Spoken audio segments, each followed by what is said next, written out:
Yo,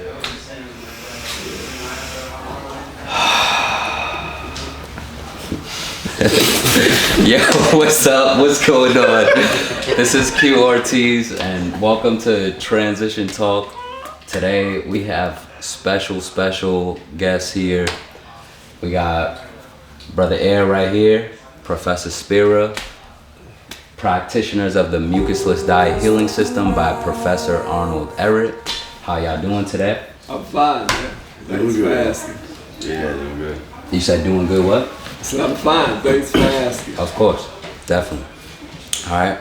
Well, today we just capped off the 3rd annual Ehret Day celebration, and how was that for y'all? What was? Man, it was just everything that I would hope that it would be. It was even more. It was, it was all good for me, man. I'm just so happy everything went like it went, and people came out. The lectures were stellar. The band was on fire. The food was just, it's just excellent. The weather was great. Yeah, man, it was really a good experience. I'm real happy. I'm real happy, like right now. I'm really happy. Proud of Spira, because all the work he put in. Yeah. Yo, shout out to Spira. Credit to that.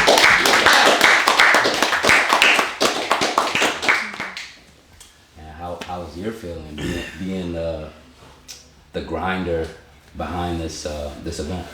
I really like that, I didn't have to put out there to get volunteers or announce it. It was like we already had folks in the camp that was down. That's like, yeah, I'll be there. They're excited to be here, so I love that. The folks that came. And what people always say about the folks at our events, it's like, it's just different type of people. It's like that weird energy is not there. It's like, it's just flowing. Energy's flowing. There's no one's fighting and arguing and all that type of energy. It's just, we're chilling. We're living life. We're cleaning our colon. It's like that type of vibe. And so I love that. And it was just beautiful. It's a lot of hard work leading up to it for the whole year. We started, well, the day after Ehret Day 2019, I was in an office trying to get the venue booked for the next year. And so it was like, it starts right away. But it's worth it once, just seeing everybody come through and everybody really benefiting from it, enjoying it. And I like to see people just transform and have those transformative experiences, and that's what I try to put together, with creating this event. It's just a space where people can come together and have the opportunity to transform in an immersive kind of environment. And when you say transform, into what? It's a transformation of consciousness. Because the way we're wired, when we see other people doing something or we're just in close proximity, then it's like, oh, well, that's not that. I can do that. It's not like some kind of way out there type of thing. And I've always tried to just frame the Mucusless Diet as, by focusing on the transition, we can take you from wherever you're at, however bad that you eat right now. You probably didn't eat worse than I used to eat. So just the gradual changes transform your physiology to the point where it becomes impossible for you to eat things that you're not supposed to be eating. And when you get in this kind of energy, it's just that influence. Like peer pressure works.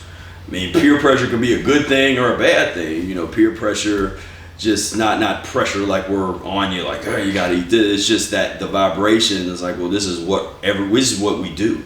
it's what everybody does. It's not a weird thing. It's not like whatever. It's like, you know, everybody's in the house here. You got the enema bags, you know, and taking turns doing the enemas. And, that kind of stuff is not weird. It's just how we live. And so this kind of event and this sort of from the volunteers to the folks working over here to the, you know, it just touches a lot of people, you know, and it's just how you grow and learn. Just everybody participating, coming together, putting together a serious program. Okay. And what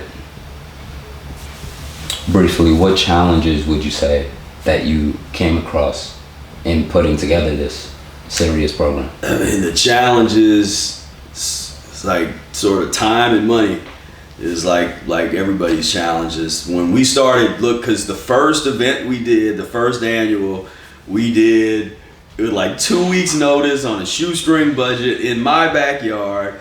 You know, I went up just to the local wholesaler, got a couple boxes of apples and oranges and lemons, and so we just, all we offered was, I think, juice. I think that was the first time you made the Brother Air salad that first year. I think you made like one thing of it. Yeah. If I recall. I think that was the first time I ate it. Yeah. And so, but because of the way we did it, we just had local people speak. And so we were able to, you know, I can't come out of our own pockets to make it happen. And, you know, because at first we didn't like raise money. The tickets was barely anything. And so that was just kind of like a labor of love. But we just was like, we've been talking about it for so long, we need to do it. Then when we started talking about the vision for the second one, and I started looking at like how much stuff actually costs to put together this type of thing, I was like, oh, like this stuff costs like $15,000 to put together a real type of program that people expect a certain level, you know, when they come to things. Yeah. And so that was a challenge. But the community came together, they supported the event, or we couldn't have it. You know, they came to, you know, folks donated. We had a very successful GoFundMe campaign in 2019 and this year.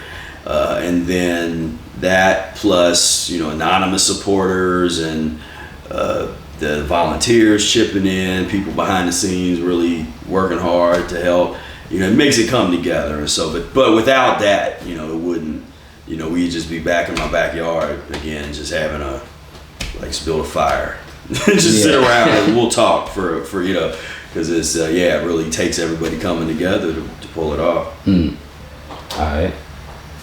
So Professor Spira just brought up the labor of love element to putting together this kind of event. What drives you to practice the Mucusless diet? To practice the Mucusless diet? Yeah. Feeling good. Okay. Yeah. Yeah. Just, you know, it's always about the results and what you do. If you feel good, then you want to keep feeling good. And that's what drives me, is when it starts feeling bad. And it will on another level, but you got to get into it first to understand the fall. But yeah, that's what's happening, is to feel better, man. Feel better than you did, you know. Yeah. Inside of the deaf culture, especially coming from the bacon and eggs thing, you know. So it's like just feeling better, man. And trying to understand what cleaning your blood is about. You know, that's like the enigma of going back thousands of years to try to reconstruct what was once clean, but now it's filthy. So just trying to understand that concept of how do you do it. You know, and that had to make sense to me. So it takes a minute to understand that, you know, but it comes. Okay, you know. Through practicing. Yeah. You found. Through consistent practicing. Yeah. You found an understanding of how you're cleaning the bloodstream of those impurities from. Yeah. That. Well, yeah, just being consistent. getting a little time under your belt, you know, like when you start, now it's 5 years, now it's 10 years, now it's 15 years. So you start knowing something when you're consistent. Consistency means you know something, you know, so that's what it is for me. Okay. You know, it's always been about that. I don't, you know, think about this as being a very technical thing. It's always about 1 + 1 = 2. It has to make sense every step of the way. Okay. You know? Yeah. Sounds rational, so to speak. Yeah. Where you're not just making random moves. It's like, does this make sense to do this? Okay. Yeah. Do you feel better? That's the criteria. Okay. It's always, do you feel better? So, just to let everyone know, Brother Air has been fasting from solid food for an entire year. Just broke it today at the second day of Ehret Day celebration with some watermelon.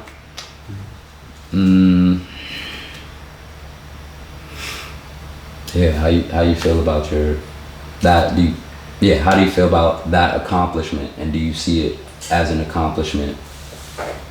I see it as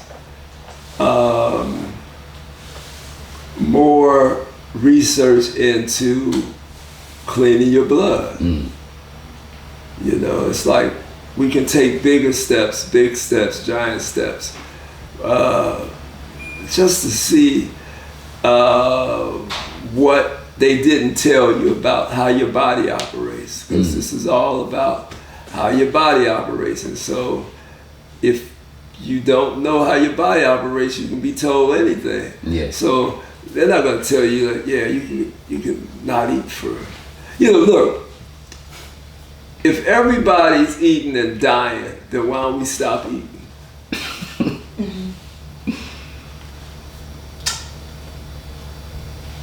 Okay. Would you say there are people that are not eating and dying as well, though?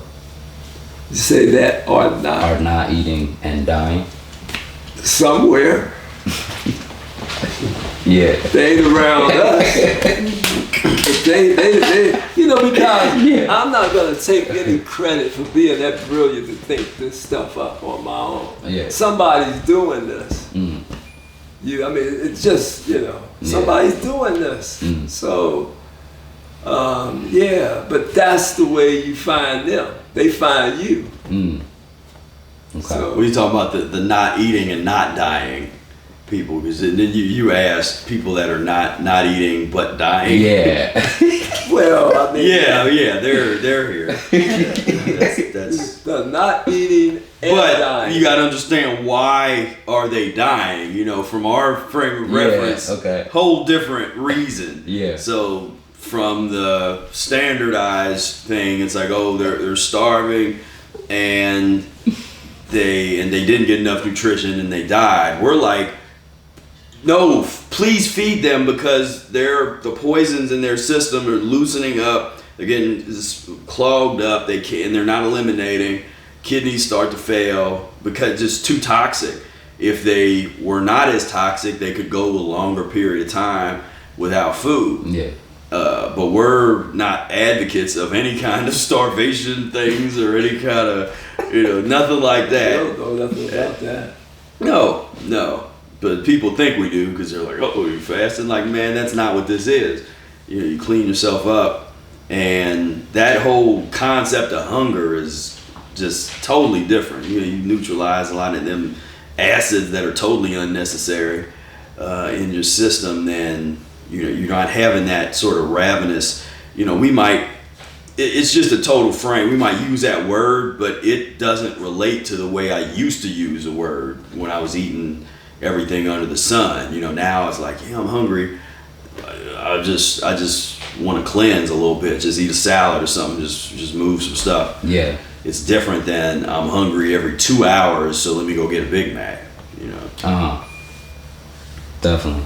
And shout out to Transitions Cafe for hooking up the food Yeah. for Ehret Day celebration. Yeah, he did a wonderful job. So we not starving up in here.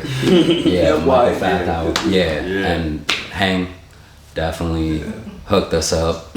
So yes, if y'all are not on the Facebook group Professor Arnold Ehret and the Mucusless Diet Healing System, then yeah, click that on Facebook. Be invited and answer yes if you read the book. If you didn't read the book, write no. Don't write okay. Nah, just anyway.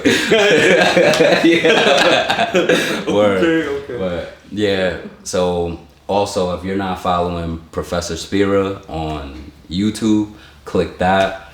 You mentioned the music earlier on in this conversation about how the event exceeded your expectations and how you felt like you did great with the music. So Professor Spira Brother Air Fire Music Project. Like how I know you briefly mentioned it earlier. How was that set for you? I thought it was good. I mean, it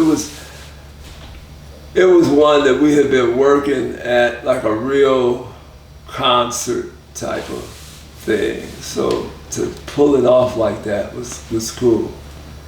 The guys in the band are younger guys. Ethan is 20, 19, something like that. Yeah. And the vibraphone player Josh is 25. So just getting them to show up to rehearsals and believe in this thing. Spira had been like really kind of having issues with cats because he don't stand for anything when it comes to this. I'm kind of like the cat that kind of smooths it over and keeps it, like we got to get this done, and so Spira was like, they're out. They're out. I don't put up with it. They're out. Yeah. I'm like, man, we only got 2 weeks. No, man. I mean, it's just so. Yeah. It was that kind of pressure. Yeah. Of doing the kind of music that we wanted to do. First of all, you gotta have the skills to be able to play it. And everybody, I mean, you just can't find those musicians everywhere, Yeah. So I was saying to him, I said, look, we gotta pull our head out the lion's mouth very slowly here, because we very close to this thing and we need to do this. Yeah. So we did it, and the cats was on fire. Just proud as we could be of them. Yeah. They were on fire. So the band was, to me, it was a great success on that end, because it was very hard to get that set out of them. They're like, to know that we're gonna do this and we're gonna do this show. So we worked, like really hard and organizing that. So I was happy with the music. Okay. We were the most creative rehearsal spaces in the band. We rehearse. Yeah. We got all kinds of rehearsal spaces that we end up at. In the park. Yeah, man. Drug dens. What's that? Yeah. Houses of ill repute. Those houses of ill repute. And like. So but we had to do it like that. That's the kind of like the only way that we can do that. Because they're not gonna it's like what we do with the practice of the Mucusless diet. The deaf culture is not gonna embrace us to the point where they're gonna give us resources. So we always took the attitude about we gotta create everything ourselves from the ground up. So we got to build everything ourselves. So we do what it takes to play the music, wherever it is, however we got to do it, we did it. So I mean, it was rough getting this set there, but man, I'm happy the way it ended. You know, it was, you know, the cats were on fire, man. Yeah. It was some playing cats. Yeah. Spira was on fire. Everybody was playing, Definitely. man. So that's not no easy music to play. Yeah.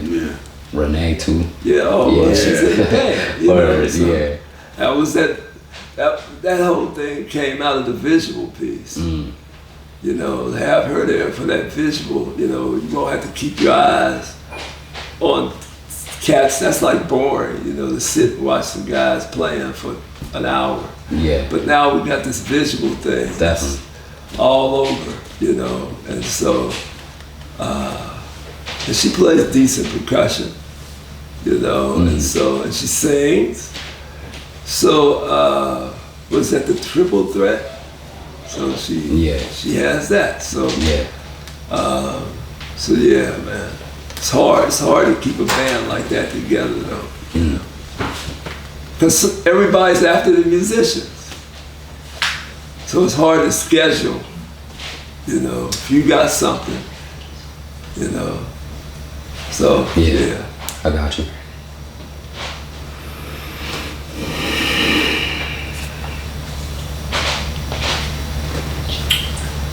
So, Brother Air mentioned building everything from the ground up and building your own movement. And that relates to the idea that I've heard both of you mention about freedom and this quest for freedom. You mentioned in one of your videos about peace and freedom, like those pursuits. How do you see the Mucusless Diet Healing System and even the Fire Music Project, how do you feel that contributing to that being in your pursuit? Well, for me, you know, first and foremost, I'm a musician. You know, that's my first love. Has always been there. You know, my aunt who raised me is my mom. She was like that. No matter what else I did, I always came back to music. So music was, and I learned about the Mucusless Diet because I was a musician when I met Brother Air. Yeah. So that, like, for us, that's a supreme freedom, is just being able to play music at the highest level that we can for people that get it, you know, that can feel what we're doing, where we don't have to like filter, we don't have to like play, like we can just play the honest music that, and not try to, you know, water it down or whatever, play certain things that we think everybody gonna like we just, like, this is what we like, we're playing it, you know, that's freedom. Most musicians don't have that kind of freedom. They're playing what somebody else told them to play, or there's like, here's a check, come play this jingle, or do this and that kind of stuff. And I'm not saying there's anything wrong with that. I got a bunch of friends that's what they're doing. I'm just saying I didn't want to do that. Yeah. And so I chose a different path. And so the freedom for me, and, you know, being able to play my music, have people get it. If they don't, then, you know, you also have to have that attitude with playing the type of music we play, is because I used to look at it when we first started playing together, and we had the old best band in the city concert. Like, if people would get up and walk out, like as soon as I take the microphone, you know, I start just talking crazy, you know, what would be crazy to them. And so they would get up and walk out. And for me, that was an accomplishment at that point, because I was like, you know, I'm eliciting an emotion, you know. Yeah. It's like they get up and get mad and leave, or they stay and they're happy, you know. It was kind of, they had that mentality. But now it's just about having that freedom of expression, being able to do what we want put it out there, and now people are plugging in and I think starting to feel it. And I was loving when I was hearing people talking about just their experience of watching the band live, where they were just like, man, I was listening and I could feel stuff moving in my body. It was like removing obstruction, and it's just like, frequency meant, and that's what it's supposed to do. I mean, that's really what the music's supposed to do. We grow up in this sort of pop culture thing where music is used as this commodity, just this little form of entertainment. But the historic usage of music is pure transformation. Transformation of consciousness, transformation of the physical. I mean, it's real deep, and so that's a tradition that I try to align with. Is that and I take that responsibility of using music in that way as a real healing and transformative and educational tool, and not just something for baby making music or whatever, baby, and all that kind of stuff. It's like, nah, this is about universe creating music, Okay. So where do you see the Fire Music Project going with that in mind?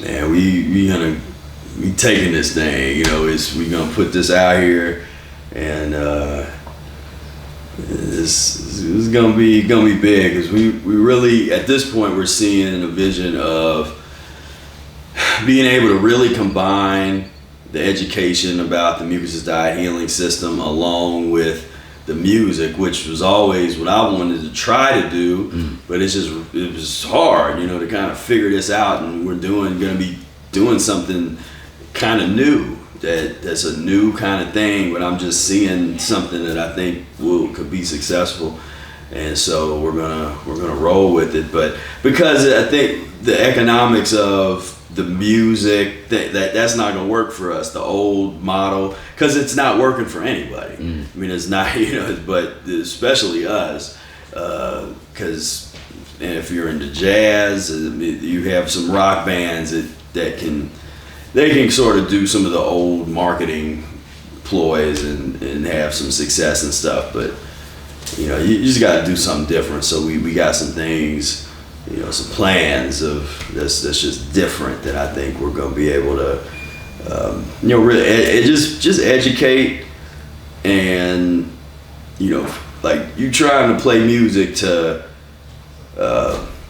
to touch and feel people's soul, where they come away, you want them to come away from listening to you play, and just you've changed them with the vibrations. And so I think that it's time now. People are ready, I hope, that, because the music is getting so, stuff on the radio and this pop stuff is just so plastic and lame, and it's like no kind of emotional, it's not, they've taken the human out of it, and then it's and they say, mucus, no pub, I'm a mama. It's like, what is this for, man? This is, nothing's cool about this, it's like, these guys are not cool, and they out here. So so we just gonna be here. We're gonna just keep building, and see what happens. So we could wrap this up with the question specifically about the Mucusless Diet Healing System, and you're speaking about the future. You're speaking about universe creating music, and also pairing education of the mucusless diet with this transformational music. So speaking about the future, how do we get youth involved with understanding this information about the mucusless diet? Well, at this weekend we had Brother Ehret, who is at 16 influenced his mother. So I think it starts like that. Okay. You know, like, it might be very few, but it is some. And it's not gonna be no mass, hysteria going on about youth getting into it. But every now and then, you're gonna catch one that's gonna do some real incredible type of things. And these are the people that we're talking about, passing the torch to. Yeah. Such as you, such as Evan, such as Reese, such as Kathy, Anthony. All these cats are younger cats, man. So that's the way it happens. When, like I say, if you talk about it catching on as some pop craze, it's not. But you're gonna catch a few of them, and that's all I could ask for. When they do come, and hopefully they are serious. That's where it starts for the youth. Or through the old-fashioned way, go have you some children, if you are a practitioner, and you start there. I did. Yeah. Yeah. That was my idea. Was to do that. Gotcha. That's what I did in my life. I set it up like that. So. Gotcha. For you, Professor, you have taken your time and taken years to build this whole database of information, this library, to be able to pull from looking at the transition diet, looking at different thoughts surrounding, well, what do I do if my enema isn't flowing, or just you having a Q&A about it. And you felt compelled to push this message forward and really get into it to spread this. What's your advice for practitioners like us regarding putting that information out? Just having the courage to do that. And I'm an advocate for working on communication skills. They don't teach nothing, man. He's in school, man. It's pedagogy in the curriculum, man. Communication skills. You don't have to be perfect, but there's being able to speak and understanding body language, and just so that when you do have that message, you're able to just clearly communicate authentically from whoever and whatever you are.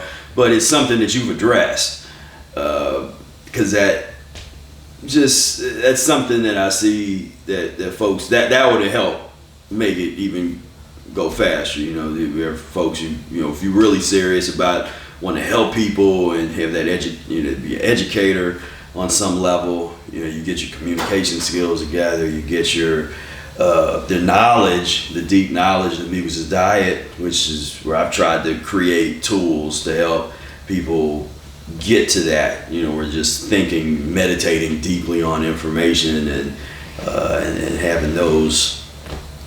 I was gonna say not breadcrumbs like salad squash crumbs. Yes.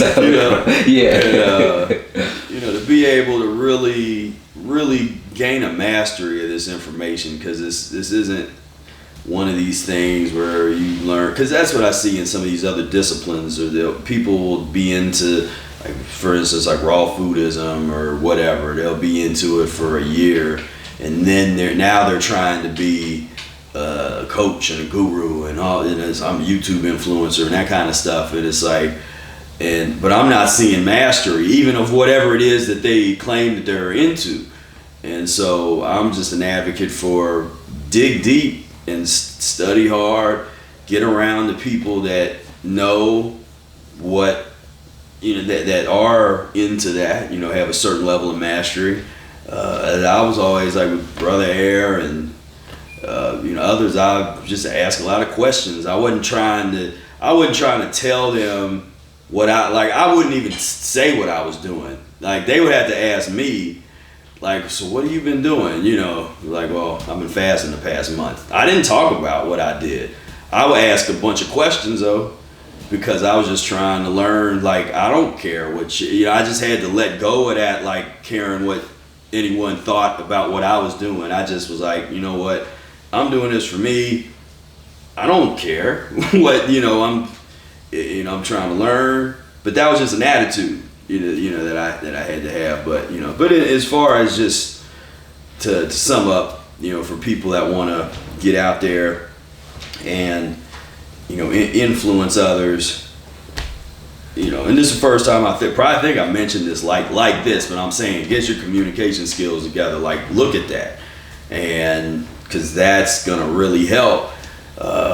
And to learn. I mean, years ago I read some of those old classics like How to Win Friends and Influence People, Dale Carnegie, and I went through all of those things, and they helped. They helped me understand just the art of communication on a different level, and that helps you get to the point where you can then influence people. Sales. Whether you're studying sales or marketing or anything, there's just certain ways to get people intrigued. Like I always say, when I'm talking to somebody about the Mucusless diet, by the time they're done talking to me, they have to find out more about it. Like they can't even, their mind is like, because I'm not giving them everything. I'm just kind of, making it kind of mysterious. Just giving them a little bit, and then making them ask me. It's sort of, they call it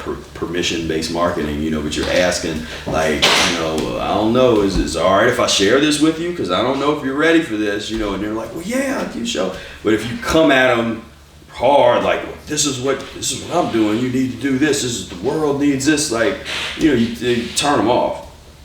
And so I would say, be courageous, be open, don't hide.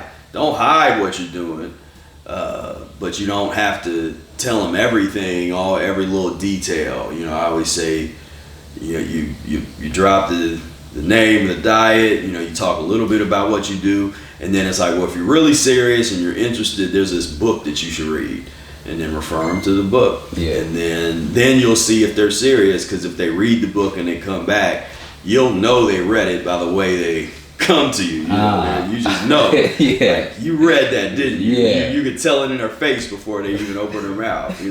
And so So I encourage people, really get out there, share this information. Hand out. We got into handing out leaflets to people. Stuff like on the street. That's like the grassroots vibe. Hitting it on all levels. You got the street level, the grassroots. You got the internet, beyond TV, whatever, you just start hitting it on these different levels. Yeah. Thank you. I appreciate your time. Thank you for, Well, thank you. This man, really helping out a lot. This Ehret Day videographer, getting some great stuff.